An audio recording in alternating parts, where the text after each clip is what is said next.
Salam dəyərli müəllimlər, hər vaxtınız xeyirli olsun. Mən Əliyeva Sevinç. Bugün mən sizə 9-cu sinif texnologiya kitabından 5-ci və 6-cı mövzularımızın izahını edəcəm müəllimlər. İlk öncə danışağın görəyim müəllimlər, xarat məmulatları hansı məmulatlar hesab olunurdu?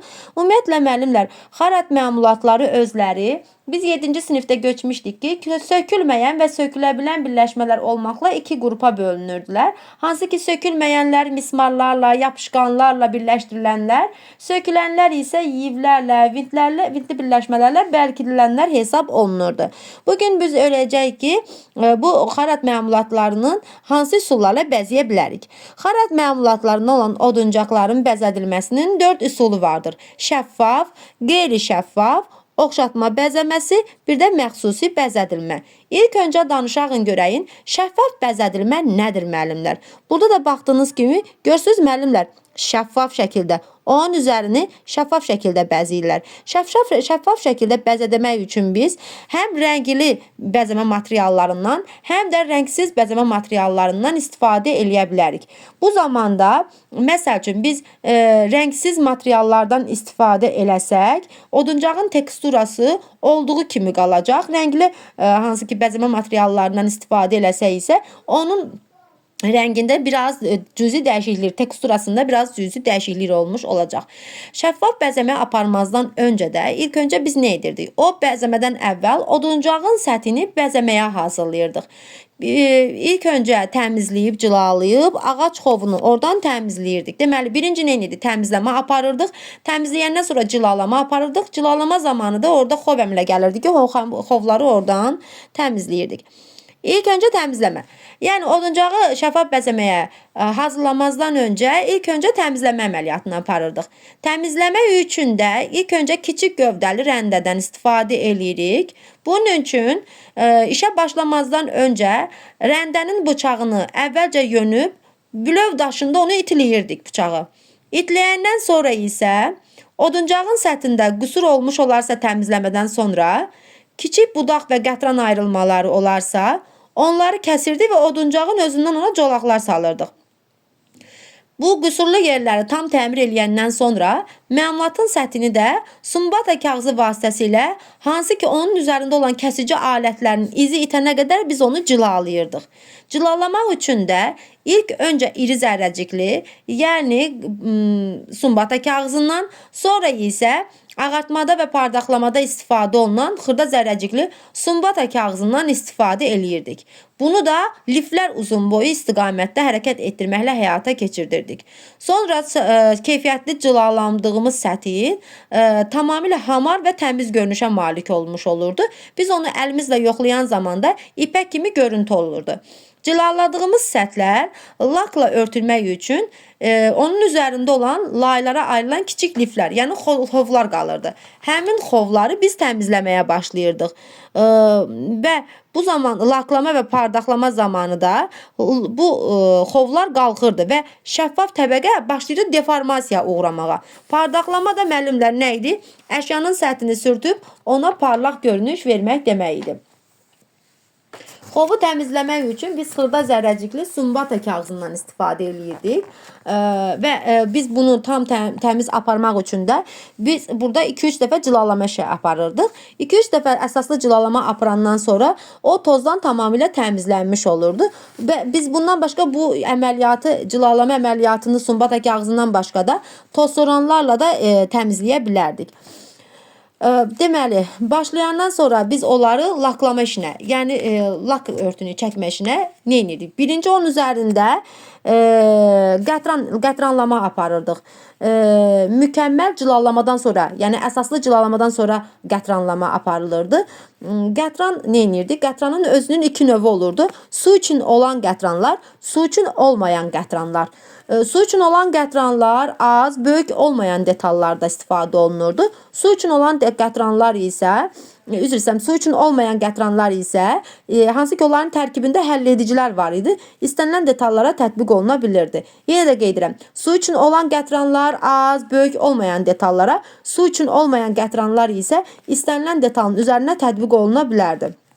Biz bu zaman oduncağın üzərinə həddindən artıq, yəni bolluca miqdarda qətran hopdururduq. Kiçik detalları biz bu zaman qətrana batırma üsullar qətranlayırdıq. Böyük taxtaları və yaxud da panelləri isə qətrana batırmaq mümkün olmadığı üçün onlara adi fırça ilə qətranlayırdıq.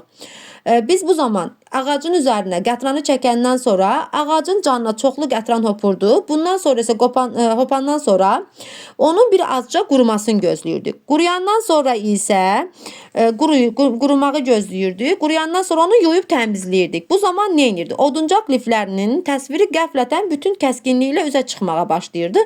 Bu zaman oduncaqda gözəlləşmə baş verirdi. Su üçün olmayan qətranları çox miqdarda asetanın köməyi ilə biz yuyurduq.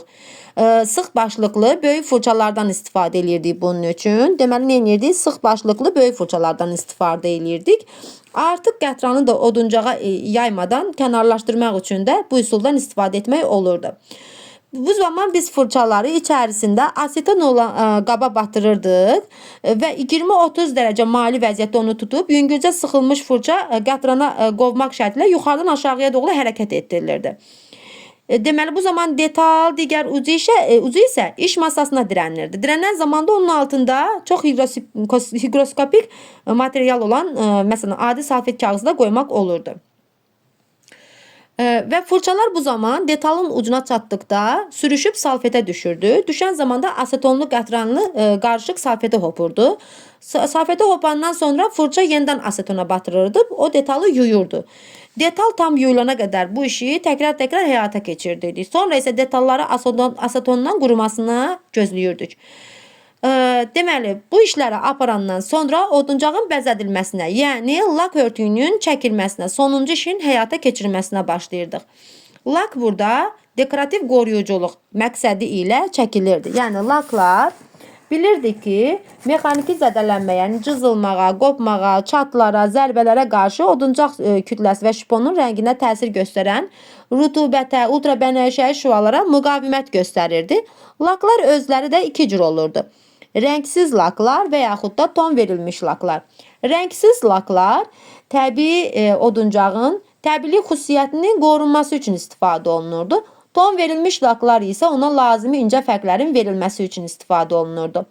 Bütün kələkötürlüklər və mikroçatları doldurub səthi hamarlayırdıq.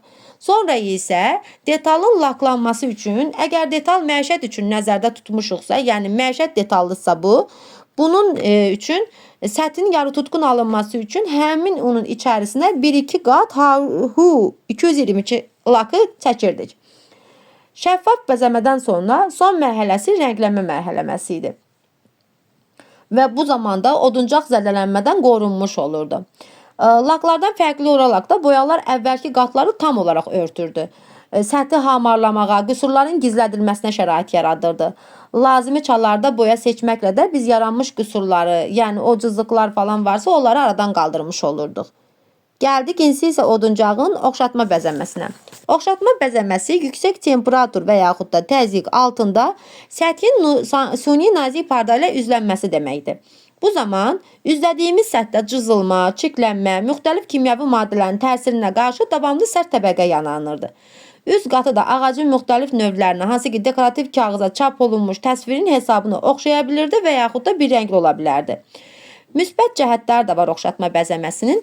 Müsbət cəhətləri ondan ibarətdir ki, bu zaman onun üzərini sonradan deməli lak boya materialları bəzəməyə heç bir ehtiyacı qalmırdı. Çalar müxtəlifliyi problemi yaranmırdı, cızılma, çiklənmə, müxtəlif kimyəvi maddələrin təsirinə davamlı təbəqə yaranırdı. Üz örtüyü çat vermirdi, öz rəngini, teksturasında uzun müddət saxlayırdı.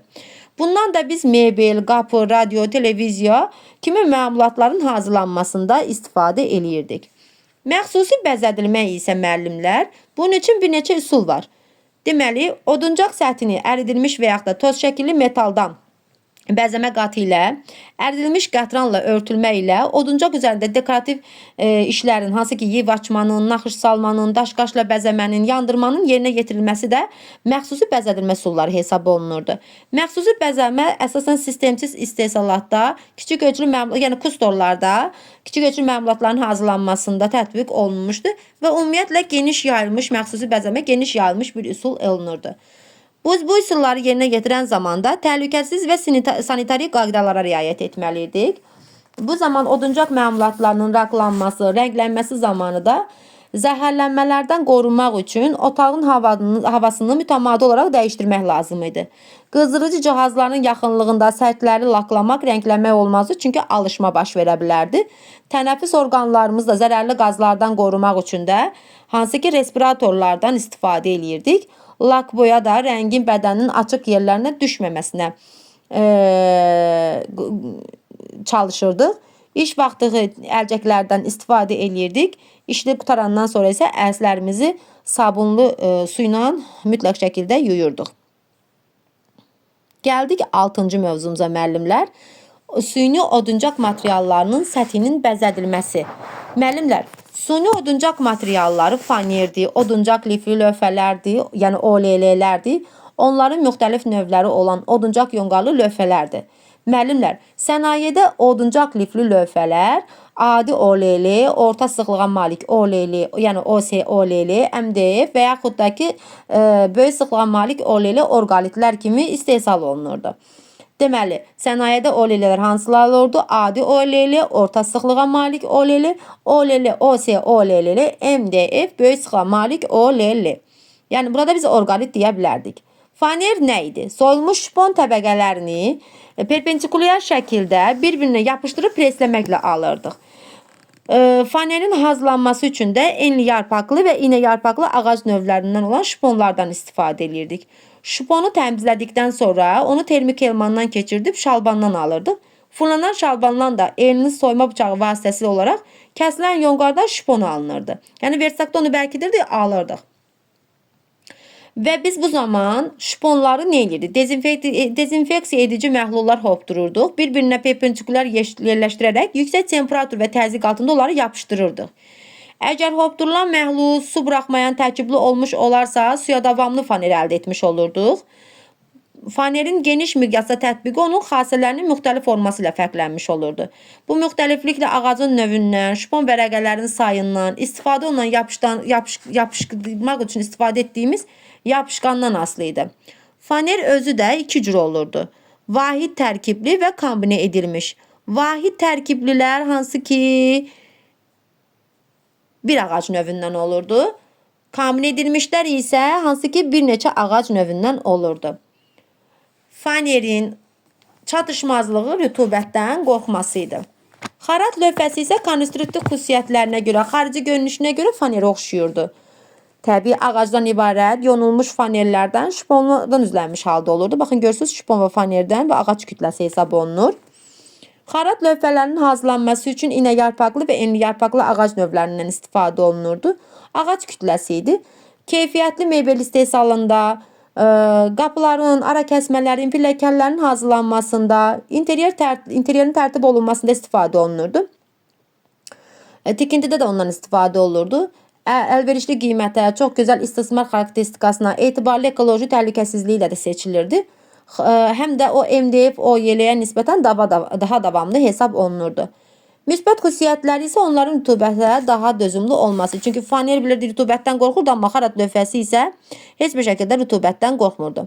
Süni oduncaq materiallarının səthini bəzəmək üçün də biz şəffaf, yəni xarat bəzəməsindən, qeyri-şəffaf oxşatma bəzəməsindən, inkusturasiya, mozaikadan, yandırma üsulə naxış salmadan, divar naxışından, rəngləmədən və oxşatmadan istifadə edirdik.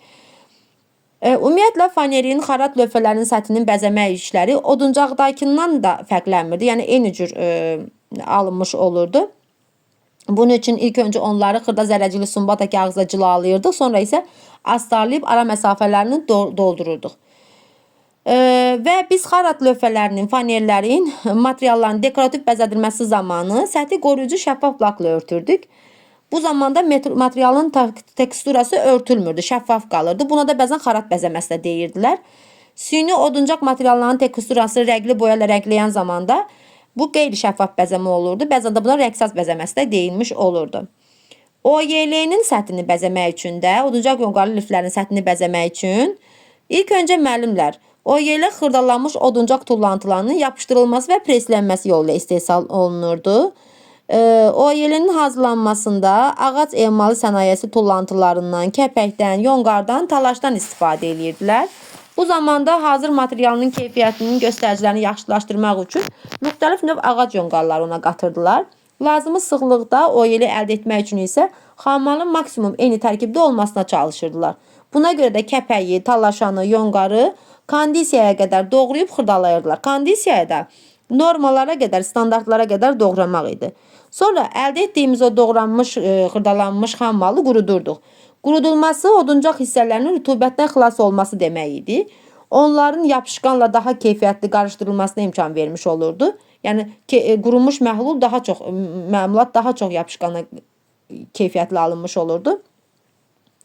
Və bu zamanda hazır kütlə əldə ediləndən sonra formalaşması belə şəkildə baş verirdi. Yapışqanlı kütlə lazımi endə hərəkətli lentə tökülürdü. Sonra temperatur rejiminə ciddi əməl olunmaqla lazımi qalınlıqda onlar preslənirdi. Hazır oduncaq yonqarlı lövhədə lazımi uzunluqda kəsilib əlavə olaraq onlar qurudulurdu. OYL-lər bir və yaxud da iki tərəfdən üzlənmiş və yaxud da üzlənməmiş növdə istehsal olunurdu. Soyulmuş şiponla, sintetik qətran hopdurulmuş kağızla, sintetik nazik pərdə ilə onları üzləyirdilər. Sənayedə isə OYL-lər, oduncaq yonqarlı lövhələr iki cür istehsal olunurdu. Həm laminələnmiş, həm də kaşirlənmiş formada. Laminələmə özü ingiliscə laylara ayrılma, açma, təbəqələrə ayırma demək idi. Səthə qətran hopdurulmuş nazik pərdəli kağızla örtülmə prosesi idi. Böyük təzyiq altında, böyük temperatur altında, yəni 140-210 dərəcə Selsi temperaturda nazik pərdəli kağız səthə nüfuz etmə demək idi. Kaşirlənmə isə Almancadan kağız yapışdırma demək idi. Bərk nazik təbəqənin oduncaq yonqarlı lövhəyə preslənməsi yolu ilə alınırdı. Bu zamanda səthə yapışqan təbəqəsi çəkilirdi. Bu təbəqəyə bərk dekorativ təbəqə preslənmiş olurdu. OYL-nin kaşirlənməsi laminələrə nisbətən daha yumşaq şəraitdə, yəni kiçik təzyiqdə, kiçik temperatur altında 120-150 dərəcə Selsi temperaturda həyata keçirdilirdik. OYL-ləri özlərini ev şəraitində üzlənmək üçün iki üsul mövcud idi. Lak boya materiallarıyla örtmə, bir də kağız təbəqə ilə və yaxud da şiponla yapışdırmaq. Biz bu zaman kağız və yaxud da şiponun səthə yapışdırılmasında deməli səthinin kənarlarını şiponla üzlədikdə ütüdən və yaxud da fendən istifadə eləmiş olurduq.